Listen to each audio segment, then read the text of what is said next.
The gentle wind swayed the leaves of the large trees as the golden sun rose behind the mountains, filling the valley where Noah and his family had found a new beginning with light. The earth had changed, and since the end of the great flood, it was now a place of promise, hope, and also many challenges. It was morning, and there stood a young man named Japheth. He was one of Noah's sons, brother to Shem and Ham.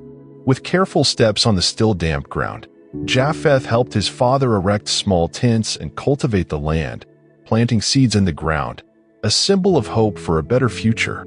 Japheth was known for his calmness and attentive gaze. His hands, marked by hard work, reflected the determination of someone who understood the value of daily effort. As the dust rose to the rhythm of his family's footsteps, Japheth smiled as he saw the green shoots emerging, each one a promise of new life. He was a man of few words, but he had immense respect for his father's word.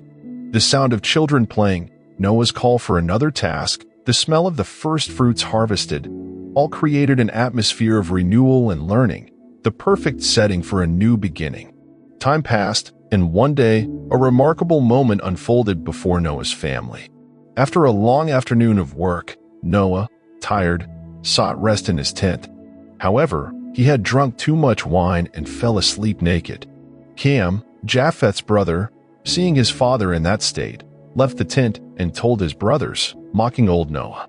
Without hesitation, Japheth and Shem took a cloak, placed it over their shoulders, and walking backwards so as not to embarrass their father, covered his nakedness with great respect. They showed care, compassion, and honor for the man who gave them life.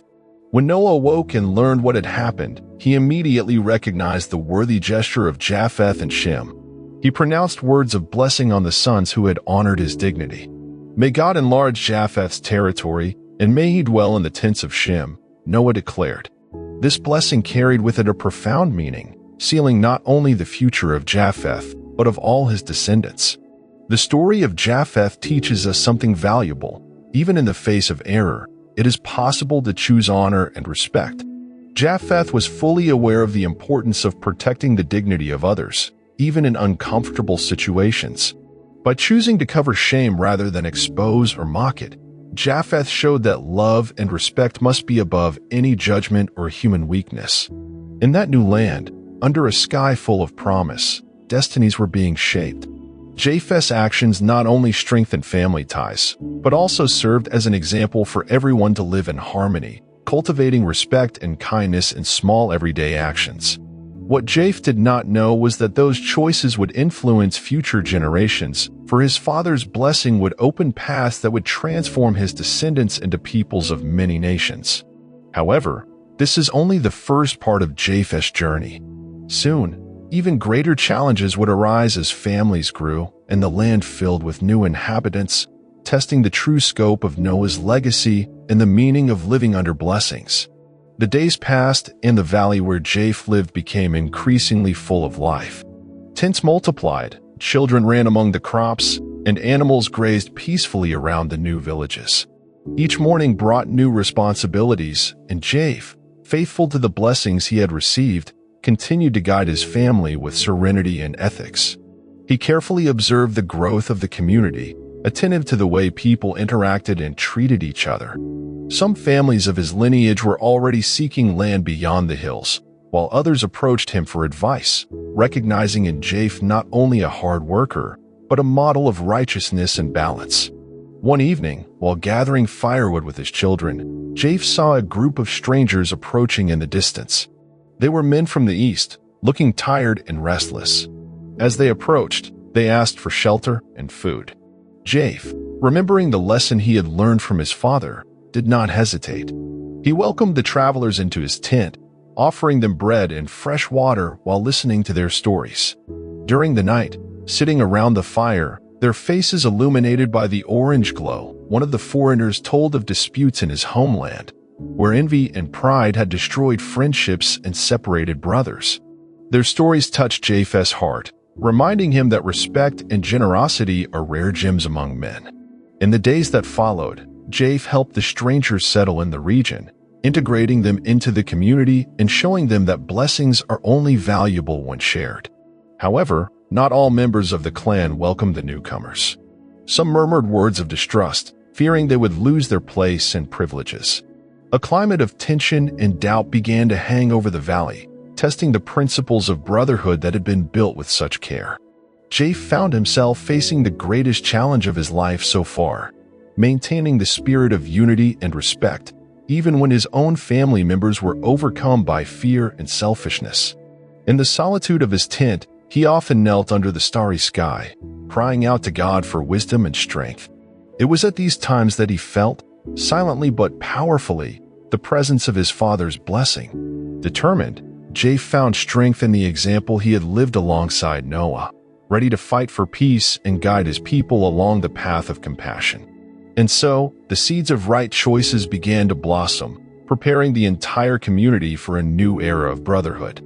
The moon already dominated the sky when, one night after an exhausting day, Japheth gathered the elders of his community around the large bonfire. The heat of the flames seemed less intense in the face of the uncomfortable chill of growing suspicion. Harsher voices expressed fear that the strangers wanted to take part in the harvest or influence their customs. Whispers about old resentments eroded the trust built up over the years. Japheth looked at the wrinkled faces, feeling the weight of responsibility. The silence, tense as a bowstring, was broken when one of the most influential leaders raised his voice, questioning the wisdom of welcoming these strangers. What if they are ungrateful? What if they bring danger to our children? The echo of these words lingered even after everyone had retired for the night. In the solitude of his tent, Japheth felt uneasiness tighten his chest.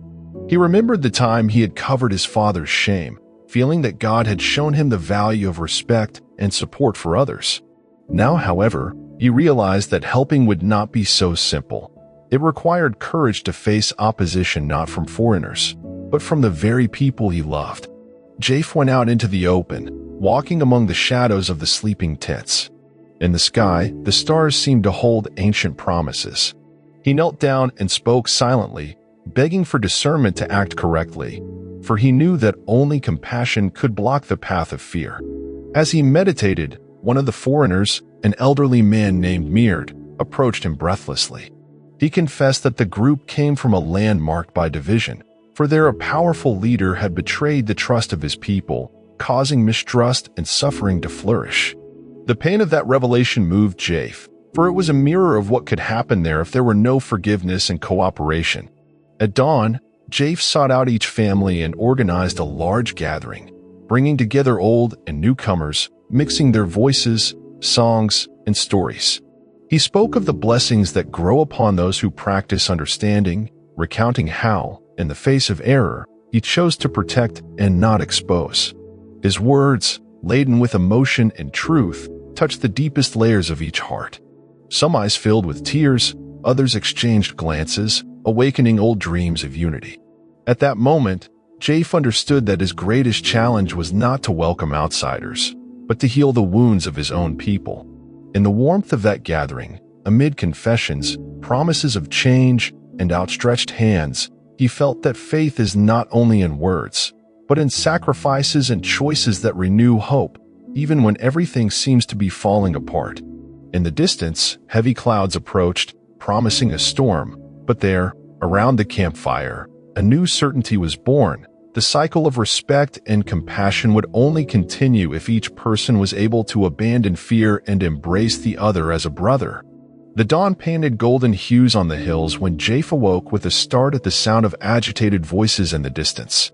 The smell of dew mingled with the tension in the air. As he left the tent, he realized that something serious had happened during the night.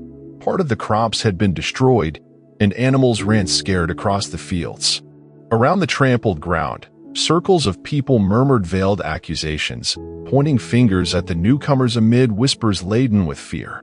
Meard's frightened gaze met Japheth's, begging for understanding, but before he could act, one of the oldest elders, overcome with despair, cried out in public that the arrival of the strangers was a sign of doom. Gradually, conflicting versions of the facts emerged. Children swore they had seen strangers lurking around at night.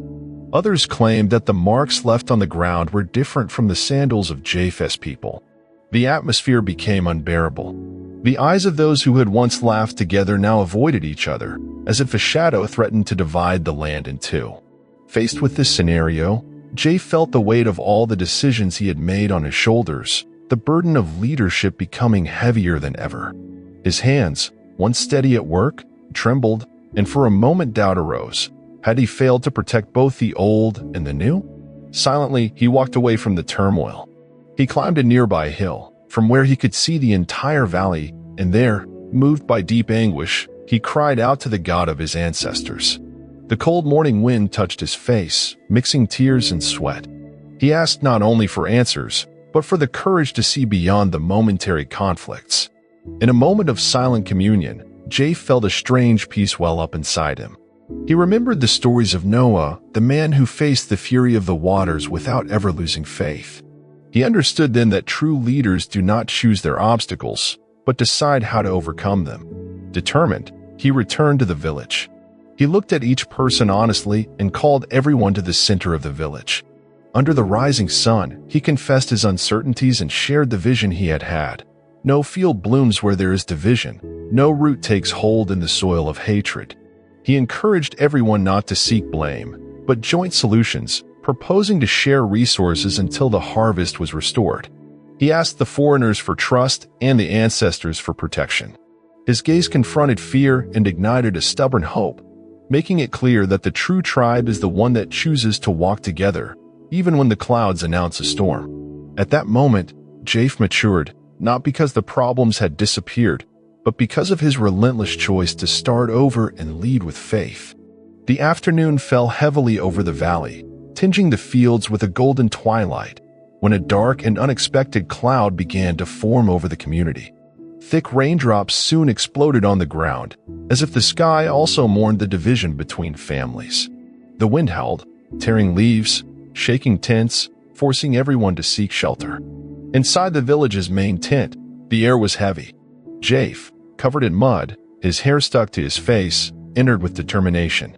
The people, gathered together, debated in trembling voices, some accusing, others defending, some in tears. Children clung to their parents, sensing that something serious was about to happen. The sound of thunder mingled with the cries, and Mird stood in a corner, her face marked by exhaustion and fear. Amid the chaos of the moment, a soft light penetrated the tent through the openings, as if flickering delicately among the shadows. Japheth stopped, took a deep breath, and raised his hand, asking for silence. The moment was so intense that even the sound of the rain seemed to subside in the new atmosphere of anticipation. Japheth knelt in the center of the tent and acknowledged before everyone his own faults, the pride and fear that also dwelled within him. His humility silenced the murmurs. With a voice heavy with emotion, he spoke of the time when he had covered his father's shame and how he had learned that true greatness springs from mercy. He said that it was easy to walk away and be suspicious, but that it was difficult to love when everything seemed lost. As he opened up, an invisible transformation began to sweep through those present, as if that soft light were warming their frozen hearts. Some eyes closed, others opened in sincere tears. Mird, overcome by emotion, stood up and, crying, confessed that he had tried to run away from his own remorse because he felt responsible for ancient tragedies that had taken place in his homeland and feared bringing misfortune to his new home. In response, a child crossed the circle and silently held his hand. That heartfelt gesture caused many around them to also approach, touching, hugging, and extending their hands in emotion. It was at that moment that the rain, which had been heavy, became light, and the wind calmed. The scent of wet earth filled the air, bringing a promise of fertility. The people, bathed in tears and hope, felt together the presence of something sacred. Japheth looked around and saw no longer strangers and old residents, but one people, reborn in forgiveness and the desire for a new beginning. There, in the solemn silence after the storm, each one realized that the greatest miracle was the power to transform within themselves mistrust into acceptance, hurt into compassion, and loneliness into true brotherhood. The morning after the storm, the sun rose timidly through the veils of mist, pouring a silvery light over the valley. The fresh scent of wet earth mingled with hay, and on the heavy leaves glistening with dewdrops, the sign of a silent renewal shone. Japheth left the tent before everyone else, his steps firm, but his gaze heavy with expectation for what he would find after a night of so many emotions. He walked among the devastated crops, expecting to find traces of tragedy, but instead he came upon something extraordinary. In the fields most battered by the rain, tender green shoots were sprouting, as if protected by invisible hands. Animals that had been terrified were now grazing peacefully, and birds were singing in harmony once again. The valley, which had seemed doomed to mourning, glowed with a mysterious vigor, covering the marks of destruction with promises of new abundance. Realizing the silent miracle around him, Japheth felt a chill that did not come from the cold, but from reverence. He gathered the people before the chutes, and there, without grand speeches, he knelt down unarmed, raising his hands to the sky in a simple prayer. Everyone followed him, old and young, strangers and old-timers, united on the same damp ground. Japheth did not ask for anything. He only gave thanks, for the pain that had made them rethink, for the fear they had overcome, for the compassion that had been reborn, and for the gift of hope that was sprouting where it seemed most impossible. In the silence of that morning, an indescribable peace enveloped each person. A warm, comforting feeling ran through the hearts of those who had doubted, confirming that it was not the work of luck or human effort alone, but the discreet touch of God's presence among them. The people rose up different, feeling in every muscle the responsibility and privilege of caring for that gift. Upon returning to the tent, Japheth gathered the elders and announced a new covenant. There would be no distinction between native-born and foreigner, because every life there was a gift and a mission. He asked everyone to share each harvest and make every decision together. The people embraced the covenant before the stone altar and celebrated a simple banquet there, sharing bread, wine, fruit, and stories of overcoming adversity. For the first time since the flood, joy rang out loud and clear, as if the Creator himself were smiling down on them, renewing with faith and miracle a silent covenant of hope. The valley awoke once again to the sound of birds and the promising glow of a new cycle. Japheth, still marked by the emotions of the last few nights, gathered his strength to contemplate the mosaic of lives before him. The people plowed the land with renewed joy. Children played around the fountains, voices mingled in songs and sharing. The newcomers, once feared, now worked shoulder to shoulder with the old-timers, exchanging stories and lessons learned. Japheth walked among them, watching how the pain they had endured was turning into generosity and fear into trust. The leader's eyes wandered for a moment to the mountains in the distance, where clear clouds rested, signaling calm after the storm. With each step, he felt the weight and lightness of what they had overcome together on the firm ground. Until then, Japheth had endured doubts and anguish, searching tirelessly for answers, but at that dawn he felt that something greater was moving him and transcending his understanding. The suffering, the losses, the trials, and even the arrival of those viewed with suspicion took on new meaning. In the depths of his soul, he understood that his true purpose was not his own glory, but to serve the collective, to be an instrument for the flourishing of the people in unity, generosity, and faith.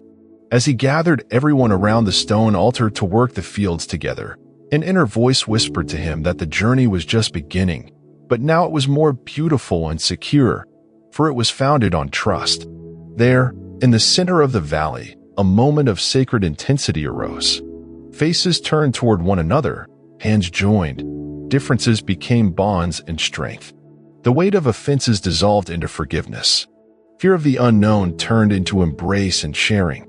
An almost unbearable emotion overwhelmed Japheth when he realized that everyone saw each other as brothers and sisters, and that the cycle of isolation and hurt had been broken not by imposition, but by free choice. The people who had walked divided now stood firm in a silent collective pact, translated into small gestures and shared decisions before the altar, where there would never again be shame, hunger, or abandonment. Japheth's tears fell on the dark earth, purifying the memories of loss, watering new seeds of emancipation and hope. The joy was deep, far-reaching, echoing through the valleys and hills, and the Spirit of God seemed to breathe there with them, blessing the purpose they had finally understood. Days passed under a clear sky, and the valley blossomed in harmony never before known. Green spread vigorously and springs gushed crystal clear, living symbols of the renewal that the storm had brought not only to the land but also to the hearts. Clan members, old and foreign, now gathered spontaneously to share tasks and experiences, each serving with joy and learning with humility.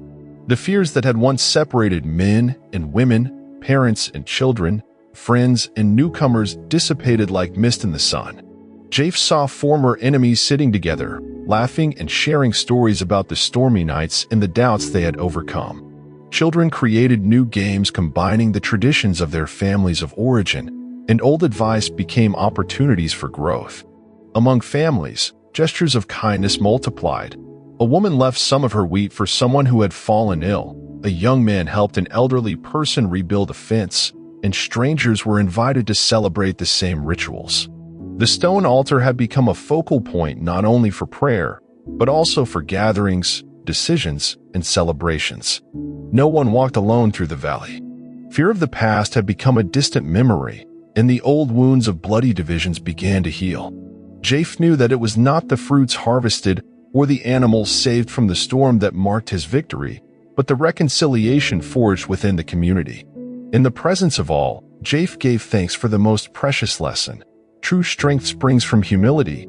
True victory comes from a willingness to forgive and share.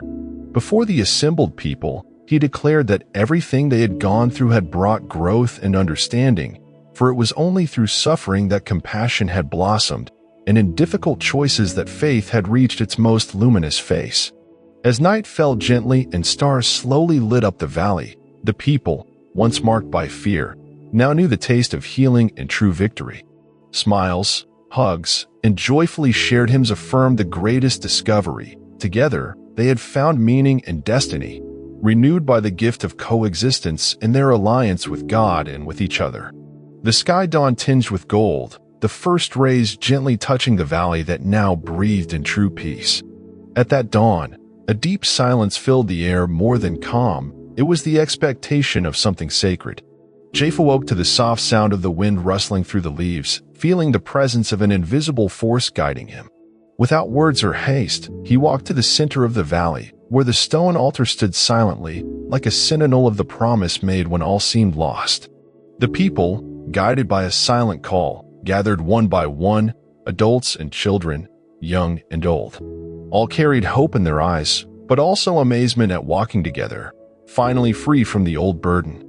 When the sun touched the altar, an unexpected glow spread across the fields. Where once there had been parched earth, green shoots began to sprout, small but vigorous, multiplying before everyone's eyes. The springs, which had already awakened, became rivers, their waters dancing crystal clear over the rocks. The air was filled with the scent of flowers, and flocks of birds flew over the valley, as if dancing a mysterious celebration. Families fell to their knees, hands clasped, tears streaming silently, overcome by a force of gratitude that could not be contained in their hearts or words. Mird, the stranger, rose among his brothers, his face radiant with disbelief and relief. Where he had once lived in exile and fear, he now knew shelter and belonging. Around him, other voices began to sing an ancient song from times that seemed forgotten, hymns of hope and promise, known to all and yet to no one, for they seemed to spring from the depths of each person's soul. Japheth, overcome by a certainty greater than his own understanding, felt the warm hands of the community join around him, sealing not a simple coexistence, but an eternal alliance of compassion and loyalty. A soft light rested on everyone, warming their faces as their faith, so often tested, was finally rewarded. At that moment, everyone knew, without a word being spoken, that the promise made to their ancestors, the hope entrusted to the people during the dark nights and storms, had been fulfilled there, in their lives, through their unity. The miracle was not only earthly abundance, but the very renewal of the spirit, the healing of all separation, the victory of love over fear. The valley would never again be just a refuge, but sacred ground, the cradle of a new people, marked by the covenant woven between heaven and the hearts of men. In the deep silence of that evening, life returned to the valley in all its fullness. The people remained gathered around the altar, contemplating the miracle they had witnessed with tear-filled eyes. No voice broke the silence. The communion was complete, made up of presence, brotherhood, and respect. Time seemed suspended, and the marks of pain were now transformed into wise memories, no longer burdens. Japheth contemplated everything around him: children playing fearlessly, elders smiling contentedly, foreigners and natives sharing bread and stories under the same tent. He felt, deep in his chest, an absolute peace, the same peace his father Noah had sought amid the raging waters. He remembered the promises of the beginning: reconciliation, unity, life shared without distinction. There they were fulfilled, not in material riches, but in the vigor of the collective spirit. The altar had become a symbol of what would truly sustain them: fidelity to compassion, sharing, and respect for the mystery of life. Japheth raised his eyes to the heavens and gave thanks, not only for the abundance that had just arrived, but for the path they had traveled. He then saw that every storm was born to teach. It is in the dark night that hope matures, and it is from suffering that solidarity among men is born. Every tear shed was a seed sown in the earth, from which now sprouted fruits of joy and renewed faith. This was how Noah's legacy flourished, not only by populating the earth with descendants, but by teaching that the true promise is acceptance and perseverance in goodness, even when all seems lost. The people understood, together with Japheth, that the power of the miracle did not come from outside, but from the courageous decision to love, forgive, and trust once again. As the sun set, painting the valley gold, everyone joined in a final prayer, celebrating their covenant with each other and with the Eternal One. There, every heart finally knew that no fear is greater than living faith and no pain is greater than shared hope. Japheth knew the journey was complete. The future of that people was a promise fulfilled. Together, they would make their history a testimony that no storm can overcome a heart that chooses to love. If this story touched your heart, leave a like, comment what you thought, and subscribe to the channel so you don't miss other inspiring stories like this one.